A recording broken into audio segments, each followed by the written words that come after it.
하세요.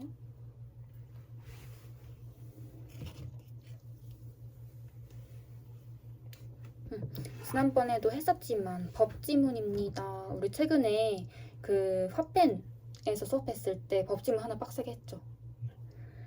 자, 사회 법학은 마지막으로 정리합니다.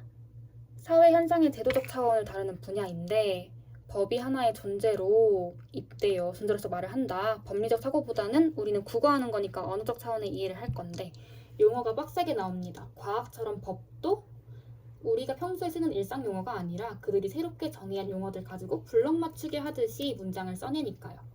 논리는 언어 정의 위에 쌓이니까요. 그래서 용어 나올 때마다 다 민감하게 체크를 하시고 쭉 홀딩한 채로 그 말로 알아들으면서 이어 내려져 가야지 법지문을 깔끔하게 이해하실 수 있습니다. 그리고 또 여러 가지 조건과 가정들로 이루어졌기 때문에 문장 끊어 읽으시라는 거 필기할 준비해야죠. 끊어 읽으시라는 거 이거는 필기 안 해도 되지만 지금 그리고 잘 모르겠는 건 필기해요. 그래서 용어를 포착하는 거 이게 용어인 걸 알아차리는 게 되게 중요하고요. 그 다음에 그걸 계속 가지고 가면서 링크하시고요. 사례가 나오면 연결시키고 대응시킬 준비를 하시고요. 문장은 정교하게 끊어 읽고 조건 같은 거 드러나 있으면 1, 2, 3, 4번 내가 얼마나 끊어 읽어야 되는지 알려줬죠. 그래서 법지문에서 학생을 통해서 평가하고 싶은 것은 용어 체크할 수 있니? 조건이라는 게 뭔지 알고 조건을 잘 체크해서 적용할 수 있니? 그리고 사례 같은 거 나오면 대응시켜가지고 어떤 것인지 체크한 다음에 해석 나오는 거 체크할 수 있니? 해석하는 게 아니라 해석이 나오는 거 찾을 수 있니? 또 새롭게 나온 요 적용 문제에다가 그 사례와 비슷한 것 법지문은 특히 1대1로 거의 대부분 나온다고 했죠. 똑같이 적용시킬 수 있니? 사실은 용어를 대응시킬 수 있니? 라는 뜻이라고요. 어려운 거 시키지 않는다고 1년 내내 법지문 설명했습니다. 맞죠? 과학은 반대 사례도 나올 수 있다. 처음부터 읽어봅시다. 법령의 조문은 용어죠. 법령이 아니라 법령의 조문은 이라고 되어 있으니까 그게 용어고요. 자, 대부분 A에 해당하면 B를 해야 한다처럼 요건과 효과로 구성된 조건문으로 규정된다. 자, 법령의 조문은 조건문입니다. 맞습니까? 조건문은 요건과 효과로 구성되어 있습니다. 맞습니까? 그럼 A에 해당하면 B를 해야 한다 해서 어떤 게 효과고 어떤 게 조건일까요? 해당하면 이 조건 맞죠? 효과는 해야 한다. B를 해야 한다. 근데 이 B가 효과고요. A가 조건인 거예요. 앞으로 이런 문장들이 나오면 여기까지 요 A가 조건이네, B가 효과네 라고 알아볼 수 있어야 됩니다. 괜찮아요? 법령의 조문은 요건, 효과로 된 조건문입니다. 요건, 효과 찾아내야 돼요. 그 요건이나 효과가 항상 일의적인 것은 아니다. 일의적인 동그라미 치세요. 모르는 단어여도 상관없습니다. 자, 그리고 또 이 문장에서 중요한 거 부정문이네요. 항상 뭐만을 부정한다?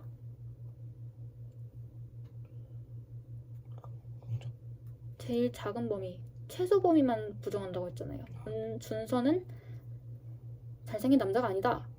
준서는 부정해버리면 남자가 아닌 게 아니라 잘생긴만 쏙 빼야 되고 남자는 남자인데 잘생긴 건 아니야 라고 해야 된다고 했잖아요. 맞죠? 그러면 그 요건이나 효과가 항상 일의적인 것은 아니다 라고 말했어요. 그러면 항상만 부정해야 되는 거예요. 맞죠? 얘네가 언제나 이례적인 게 아니에요? 아니죠. 항상 그런 건 아니니까 대체로 그런데 사실은 항상 그런 건 아니야 라고 이야기를 하고 싶은 거죠. 주의해야 됩니다. 이거 문제로 넣으면 하고 틀려요, 애들. 하지만 그 요건이나 효과가 이례적인 것은 아니다. 법조문에는 법령의 조문이 법조문인가 보다. 용어 링크. 구체적 상황을 고려해야 그 상황에 맞는 진정한 의미가 파악되는 불확정 개념이 사용될 수 있기 때문이다. 너무 중요한 문장이죠.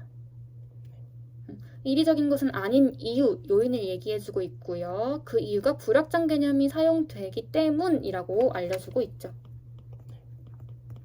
또 여기에 필요 조건도 들어있어요.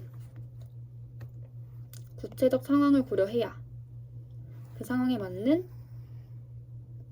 의미가 파악된다 라는 필요 조건도 들어있고, 그걸 뭐라고 한 거예요? 불확정 개념이라고 한 거예요.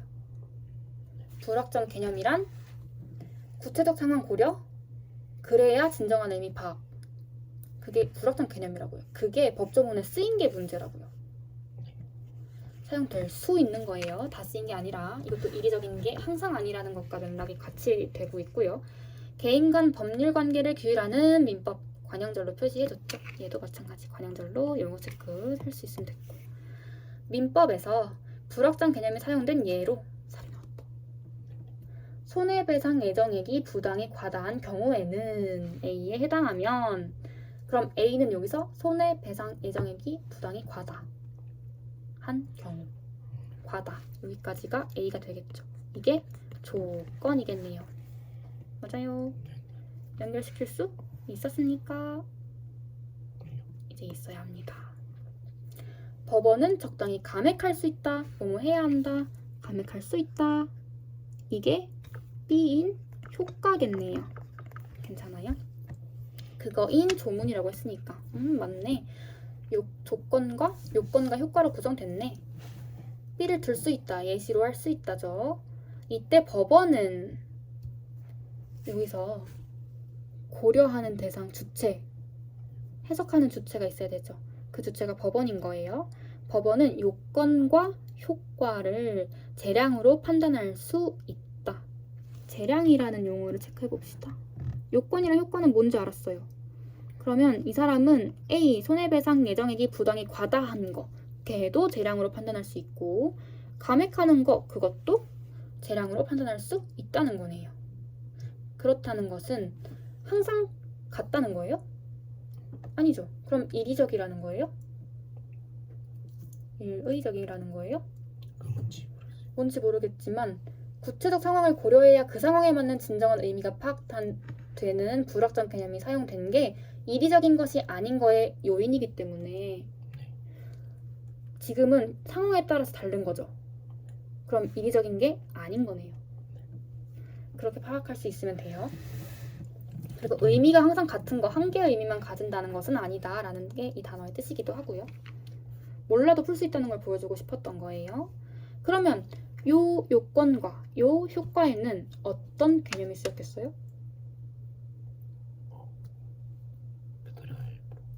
어떤 개념이 쓰였겠어요?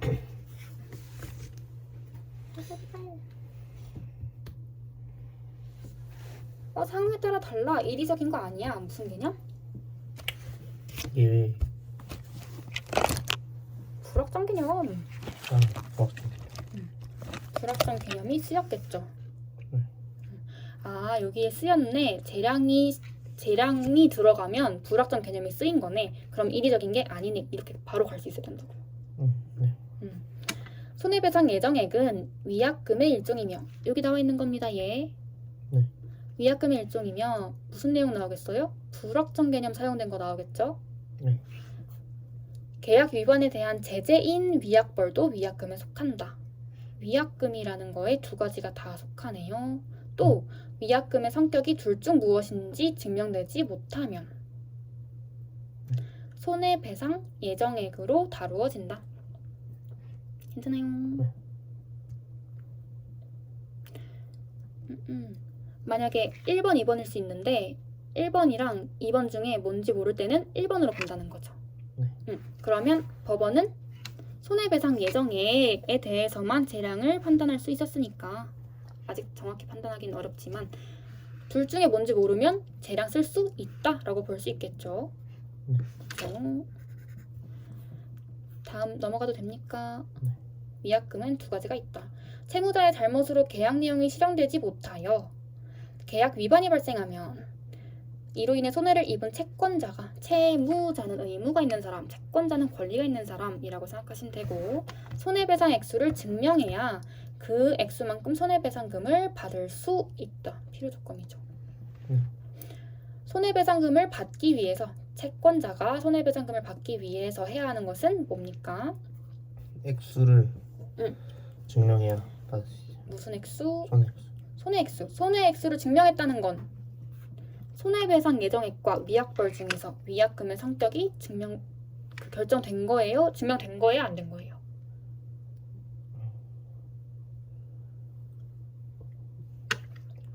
예정액이요?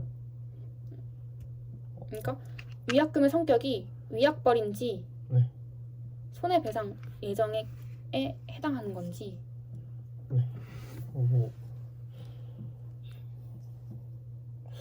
위약벌 위약벌인지 손해배상금인지 이 두 가지를 판단해야 되고, 안 되면 손해배상 예정으로 다 보는 거거든요. 얘는 손해배상이랑 거의 비슷한 거고.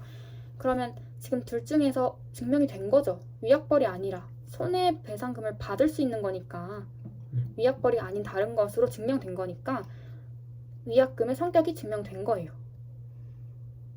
네? 네. 그러나 손해배상 예정액이 정해져 있다면, 그러니까 손해배상금과 손해배상 예정액이 다르다는 거 파악할 수 있어야 돼요. 그러니까 여기에 뭔진 모르겠으나 얘가 손해배상금이었구나. 이해돼요? 그래서 이 둘 중에 뭔지 모르면 손해배상 예정액으로 그냥 퉁쳐서 다루는 거구나 라고 생각하시면 되고, 이미 예상액이 정해져 있었다면 손해액수를 증명하지 않아도 손해배상 예정액만큼 손해배상금을 받을 수 있다. 괜찮아요? 그렇대요. 어떠면 손해배상 예정액이 정해져 있었다면, 얘도 조건.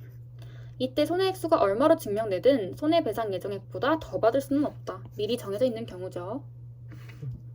한편 위약금이 위약벌임이 증명되면 두 가지 중에 한 개잖아요. 그럼 이게 1번이었네. 맞죠? 손해배상금인 경우, 위약벌인 경우. 채권자는 위약벌에 해당하는 위약금을 받을 수 있고, 아까는 손해배상금, 지금은 위약금. 그죠? 위약벌을 받을 수 있고, 손해배상 예정액과는 달리 법원이 감액할 수 없다. 감액할 수 없다는 건 효과의 재량이 들어갈 수 없다는 거죠. 그러면 위약벌에는 불확정 개념이 쓰인 거예요? 안 쓰인 거예요?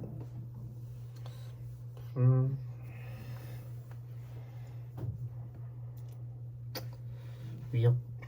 자, 여기 봐요. 법 조문의 요건과 효과는 항상 이기적인 것은 아니다. 네. 이기적인 것과 이기적이지 않은 것이 있어요. 네. 근데 아닌데 그 이유는, 이기적이지 않을 때 그 이유는 불확정 개념이 쓰였기 때문이에요. 네. 불확정 개념이라는 것은 구체적인 상황을 고려해야만 그 상황에 맞는 무언가를 진정한 의미를 파악할 수 있게 되는 거. 그러니까 상황에 따라 다를 수 있는 거네요. 뒤에 나오는 예시에서는 요건과 효과 중에서 요건이랑 효과 둘 다에 법원이 재량을 부를 수 있대요. 그럼 상황마다 다른 거네요. 그럼 재량이 상황에 따라 다르게 구체적인 상황을 고려해야 하는 불확정 개념이 쓰인 거네요. 재량이 들어간다는 건, 재량으로 판단할 수 있다는 건 불확정 개념이 껴있다는 거고, 그럼 걔는 이리적인 게 아니란 뜻이네요. 괜찮아요? 네. 그러면 위약벌에는 재량을 행사할 수 없어요. 그러면 이리적인 거죠. 그러면 불확정 개념이 쓰이지 않은 거죠. 괜찮아요? 위약금에 지금 쓰인 거잖아요. 위약금에 성격을 증명해야 되는 거. 괜찮죠? 손해배상 예정액과는 달리 법원이 감액할 수 없고, 위약벌은 불확정 개념 X, 손해배상 예정액은 불확정 개념 이응. 맞죠? 채권자가 손해액수를 증명하면 손해배상금도 받을 수 있다. 위약벌과 손해배상금은 둘 다 동시에 받을 수 있는 거네요. 그쵸? 불확정 개념은 행정법령에도 사용된다. 지금까지는 법원이 행사하는 민법에서의 이야기를 했었고, 이번에는 그 불확정 개념이 행정법령에 어떻게 쓰이는지 보겠대요. 두 가지 세트가 있는 거였네요. 행정법령은 누가?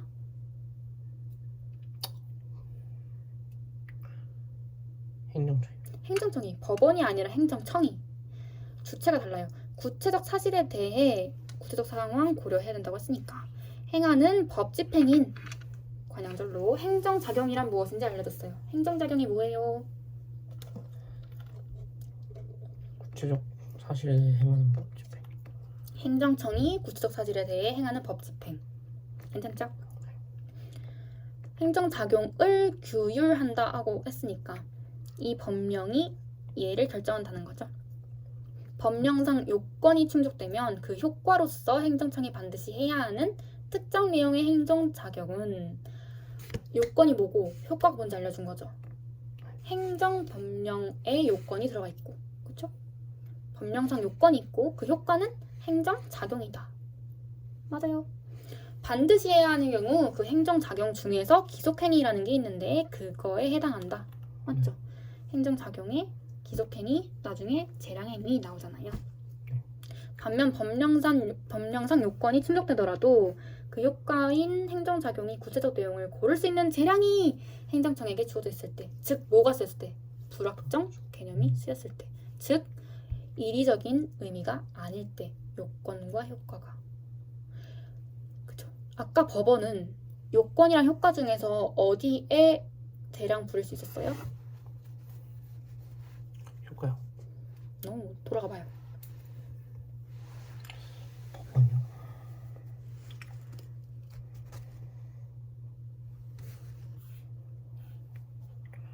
둘 다? 법원은 요건과 효과 둘 다 가능했어요. 근데 방금 뭐라고 써 있었어요? 효과인 행정작용의 구체적 내용을 고를 수 있는 재량이 주어져 있대요. 얘네는 누구만? 효과만. 요건은 충족되는 거고 효과만. 이거 구분할 수 있으면 좋겠고요. 이러한 재량을 행사하는 행정작용은 재량행위이다. 자, 앞에서 위약벌의 경우에는 불확정 개념이 쓰였어요? 아니죠. 재량 부릴 수 없었으니까. 손해배상 예정액만 감액할 수 있는 재량이 주어져 있었죠. 걔만 불확정 개념이 쓰인 거였고 이번에 기속행위랑 재량행위가 있어요. 둘 중에 어떤 거에만 재량이 있습니까?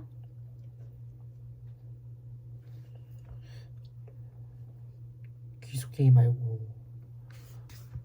기속행위 말고 나머지는 뭐래요? 우리 읽었잖아요 방금. 행정작용? 행정작용 중에서 기속행위랑 재량행위 있다고. 재량행위. 기속행위는 없는 거. 그래서 법령에서 불확정 개념이 사용되면 이에 근거한 행정작용은 대개 재량행위이다. 무슨 말인지 알겠어요? 효과에 쓰이네. 불확정 개념이. 그죠? 기속행위 말고 위약벌 말고 그 재량행위에. 즉 손해배상 예정액에. 그 세트로 똑같이 읽혀야 돼요. 행정청은 재량으로 재량 행사의 기준을 명확히 정할 수 있는데 이 재량 행사의 기준도 재량으로 정할 수 있는 거니까 불확정 개념 쓸 수 있는 거네요. 이 기준을 재량 준칙이라고 한다. 준칙이라고 써있지만 꼭 정해야 돼요? 아니에요. 재량 준칙은 법령이 아니므로 재량 준칙대로 재량을 행사하지 않아도 효과를 그대로 하지 않아도 근거 법령 위반은 아니죠. 다만 특정 요건하에 어떠한 조건 아래에서 재량 준칙대로 특정한 내용의 적법한 행정작용 효과 요건과 효과가 특정한 상황에서 계속 반복되어서 모이게 되면 쌓이게 되면 그런 걸 우리가 행정관행이라고 하는데 그 행정관행이 생긴 후에는 같은 요건이 충족되면 행정청은 동일한 내용의 행정작용을 해야 하는 거기 때문에 재량이 없어지네요. 그렇죠? 괜찮아요? 이 세트를 익히면 됩니다. 불확정 개념이 쓰일 수 있는데 그러면 항상 이리적이지 않게 된다. 항상 이리적인 건 아니게 된다. 즉 구체적인 상황을 고려해서 상황에 맞게 판단할 수 있는 재량이라는 게 쓰일 수 있으려면 그 해당 개념에는 불확정 개념이 쓰여야 한다. 민법의 사례에 법원은 요건과 효과에 둘 다 쓸 수 있었네요. 맞죠? 그쵸? 손해배상 예정액이 과동한 거 A 요건, B 법원이 감액 가능한 효과 B 여기에 둘 다 쓸 수 있었다고요. 맞죠? 행정청은 효과인 행정작용에만 재량을 부를 수 있었으니까 거기에만 불확정 개념이 쓸 수 있는데 그 중에서도 기속행위 말고 재량행위에만 쓰였다는 거 기억을 하시고요. 맞죠? 그 재량행위 중에서도 사실은 재량 준칙이라는 것도 재량에 따라서 마음대로 결정할 수 있는데 특정 요건하에서 효과가 반복되면 행정 관행이 되므로 그때는 그냥 지켜야 된다. 괜찮죠? 이렇게 정리되면 되겠습니다. 이해됐나요? 문제 가봅니다. 그리고 언제 한 번씩 끊어서 생각을 했어야 되냐면 이리적인 것은 아니다 하고 그 다음 문장 읽으면서 이 문장 왜 나왔지? 이리적인 거 아닌 경우에 설명하고 싶어서 나왔구나. 그럼 이리적인 거 아닌 거랑 불확정 개념이 연결되네 라고 읽을 수 있어야 되고요. 한 문단 다 읽어낸 다음에 채무자의 잘못으로 라고 나오면 요 사례 읽기 전이랑 요때부터도 이게 이리적이지 않은 예시인가 보다. 불확정 개념이 어디에 쓰였는지 봐야지. 요건과 효과 툴로 봐야지 라고 생각하시면 되고, 조문이니까 내용 체크하고 해석 체크하는 건 당연하죠. 해석은 어디 있어?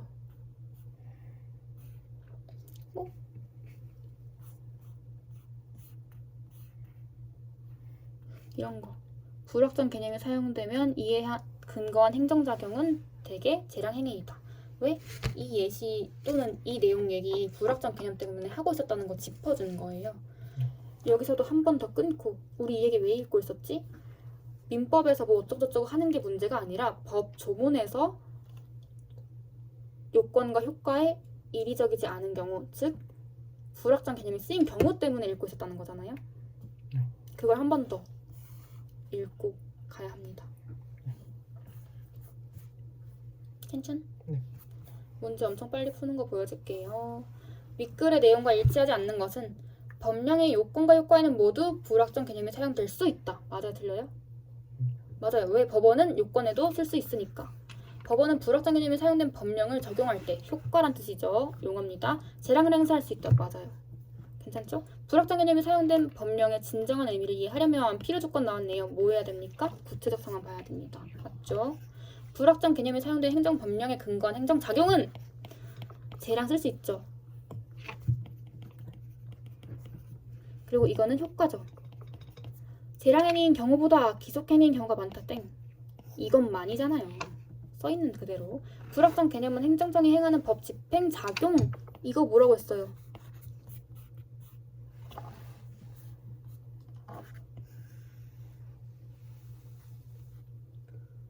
법정법령? 행정작용. 이 법 집행 행정작용이고 그 중에 하나가 기속행위, 그 중에 하나가 재량행위인 거였잖아요. 네. 그럼 얘가 효과인 거죠.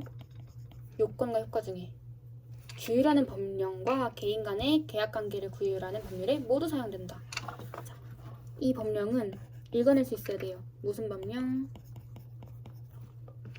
이 행정작용을 규율하는 법령은 뭐였어요? 행정법령이었죠. 개인 간의 계약관계를 규율하는 법률은 뭐였어요? 아까 관형절로 쓰였던 거? 민법이죠. 둘 다 쓸 수 있습니까? 없습니까? 불확정 개념? 쓸 수 있죠. 손해배상 예정액처럼 요건과 효과에 둘 다 쓸 수도 있고, 그 다음에 저기 행정법령의 경우에는 효과에만 쓸 수 있었습니다. 당연히 맞는 거네요. 답은? 4번이요. 틀린 거 4번밖에 없으니까. 기억에 대한 이해. 기억이 뭐예요? 기억은 재량 준칙. 이거는 정리 미리 합니다. 재량 행위 중에서요. 행정작용 중에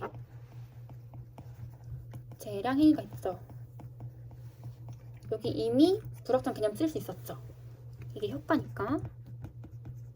근데 거기에 대한 효과 기준인 거예요. 그걸 행정청이 재량에 따라서 결정할 수 있었어요. 여기도 그럼 당연히 쓸 수 있겠네요. 불확정 개념.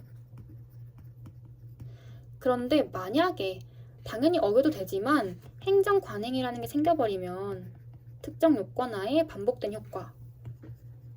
그때는 원래 있던 대로 해야 돼. 이건 법령이 아니야 라고 얘기했습니다. 문제 풀어볼게요. 재량 준칙은 법령이 아니기 때문에 이리적이지 않은 개념으로 규정된다. 이리적이지 않은 개념, 다른 말로 뭐?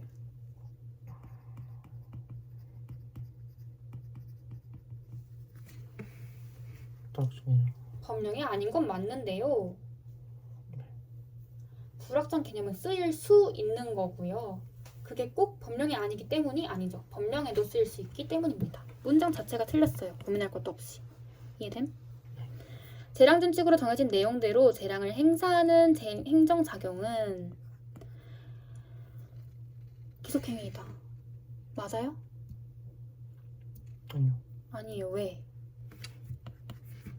기속이 아니라 그냥 원래 거잖아요.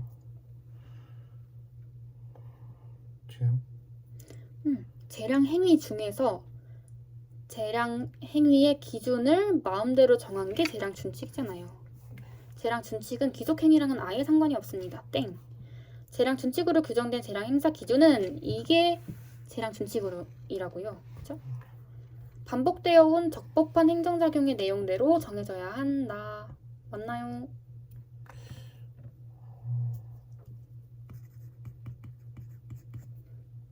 맞아요. 아니요. 아니에요. 왜냐면 반복되어 온 적법한 행정작용이라는 것 때문에 행정관행이라는 게 생기는 건 맞거든요. 네. 근데 그것의 기준 자체가 애초에 재량 준칙이라고요. 그러니까 재량 준칙을 우리가 마음대로 준칙을 결정했어요. 그러다 보니까 그것대로서 자꾸 하게 됐던 일들이 쌓인 거죠. 그러니까 재량 행정관행이 생긴 거란 말이에요. 선후관계가 틀린 거예요. 재량 준칙이 생기고 그게 반복되다 보니까 행정관행이 된 거지 이것 때문에 재량 준칙이 생긴 게 아니라고요. 이건 그냥 재량대로 정한 거란 말이에요. 땡. 4번. 재량 준칙이 정해져야 얘도 마찬가지로 똑같죠. 정하건 정하지 않건 재량으로 그냥 정할 수 있다고 써 있단 말이에요. 맞아요, 아니에요? 네. 여기 재량으로 재량 행사의 기준을 정할 수 있는데 안 정해도 당연히 재량 행사할 수 있습니다. 재량 준칙이 특정 요건에서 적용된 선례가 없으면 행정 관행이 생기지 않았네요. 행정청은 동일한 요건이 충족되더라도 행정작용을 할 때 재량 준칙을 따르지 않을 수 있다. 너무 예쁘게 맞는 말이잖아요. 왜? 행정 관행이 생겨서 쌓이지 않은 거잖아요. 그러니까 마음대로 따르지 않아도 법령의 위반은 아닌 겁니다.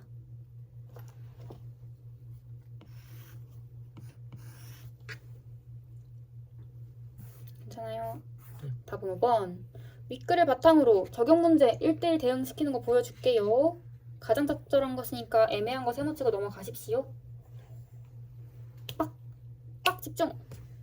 갑은 을에게 물건을 팔고 채권자 채무자 나눌 수 있어야 돼요. 그 대가로 100을 받기로 했는데 100을 받기로 하는 매매 계약을 했다. 민법 세트 보러 가야겠네요. 맞죠? 그 후 갑이 계약을 위반하여 을은 80의 손해를 입었다. 오, 손해 정도를 알 수 있었네요. 이와 관련하여 세 가지 상황이 있다고 하자. 왜 상황이 나와요? 네. 그거에 따라 달라요.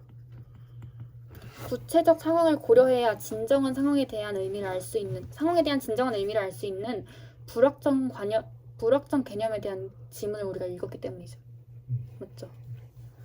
그러니까 지금 구체적 상황을 고려하겠다는 거예요. 갑과 을 사이에는 위약금 약정이 없었다. 손해배상 예정액 같은 거 없었다. 위약벌 정해진 것도 없었다. 그러면 얘가 손해배상금이든 위약벌은 받을 수 없죠. 미리 정해야 되는 거니까. 손해배상 예정액 없으니까 뭐 해야만 뭘 받을 수 있어요? 증명이요. 뭘? 손해액을. 얘는 지금 위약벌도 없고 약정도 없고 손해배상 예정액도 미리 정하지 않은 거네요. 그러니까 손해액을 증명해야만 겨우 손해배상금을 받을 수 있는 거예요. 이해됨? 응. 갑이 을에게 위약금 100을 약정했고 너 이거 어기면 위약금이니까 위약벌 있죠. 위약벌 또는 손해배상 예정액 이런 거 미리 정한 거예요. 위약금의 성격이 무엇인지 증명되지 못했다. 위약벌 또는 손해배상금일 텐데 아직 증명되지 못했으니까 만약에 손해배상 얘도 마찬가지로 이걸 증명하면 80만 원 받을 수 있고 위약금의 성격이 무엇인지 증명되지 못했다는 것은 이 위약금이 뭘로 다뤄진다는 거예요? 손해배상 예정액으로 다뤄준다. 맞아요? 써있잖아요. 여기 위약금의 성격이 둘 중 무엇인지 증명되지 못하면 손해배상 예정액으로 다루어진다. 법원은 손해배상 예정액을 감액할 수 있다. 괜찮죠? 위약금의 성격이 뭔지 증명되지 못했으니까 얘는 손해배상 예정액이네요. 법원은 감액, 즉 재량 행사가 가능하네요. 여기에는 불확정 개념이 쓰였습니다. 또 만약에 손해배상 예정액이 미리 정해져 있었다면 얘를 증명하지 못하더라도 손해배상 예정액만큼 받을 수 있어요, 없어요? 있죠. 있죠. 근데 만약에 얘가 뭐 증명을 해서 손해액이 160만 원이래요. 그렇다고 하더라도 100만 원만 받을 수 있는 거. 괜찮죠? 갑이 을에게 위약금 100을 약정했고 그 위약금의 성격이 위약 벌임이 증명되었다. 무조건 어떻게 되든지 간에 계약 파기만 됐으면 100만 원 받는 거예요. 위약 벌이니까. 그러면 둘 중에 어떤 성격을 가진 위약금인지 증명이 된 거죠. 이 위약벌은 재량 행사 가능? 위약벌이요? 아, 네.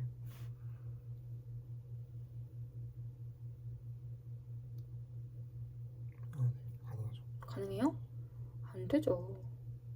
안 돼요. 손해배상 예정액은 감액할 수 있다. 반면 위약벌임이 증명되면 법원이 감액할 수 없다.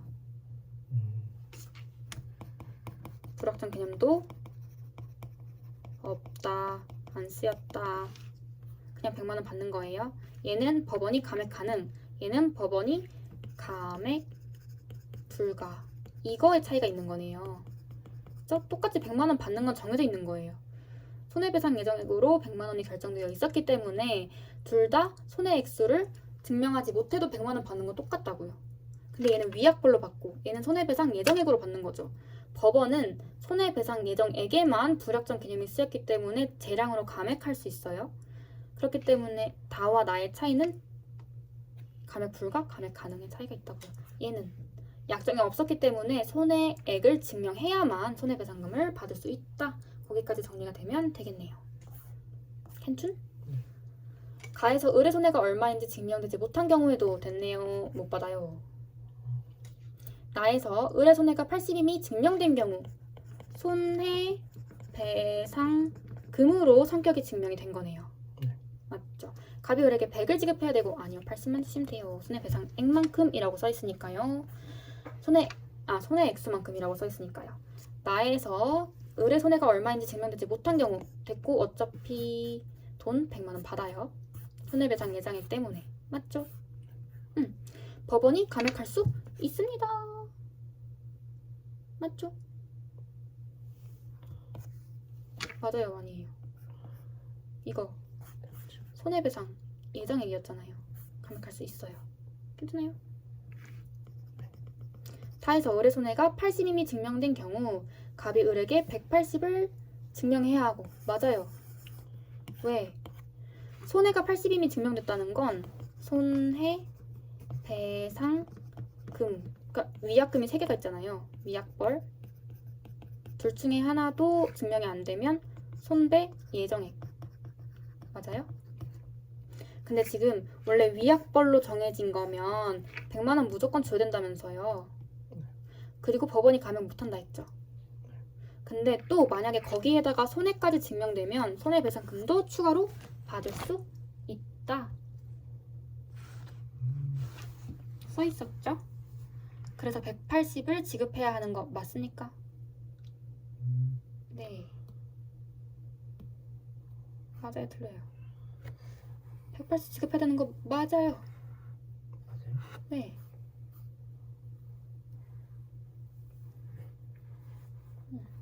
다해서 을의 손해가 얼마인지 증명되지 못한 경우 상관없이 100만 원 줘야 돼요. 답은 몇 번? 틀렸으니까 답은 4번. 빨리 풀 수 있죠. 이거 해석이 먼저 되어 있어야지 주룩 풀 수 있어요. 왔다 갔다 거기 왔다 갔다 하면서 계속 틀리지 말고 둘 중에 뭐 같은데 이거 하지 말고 완벽하게 이미 해석이 되어버려 있으면 그냥 답 고르면 되잖아요. 괜찮? 문맥상 맞는 거 몇 번 했어요? 맞았어요? 알았으면 넘어갈게요. 여기까지 법지문이었습니다.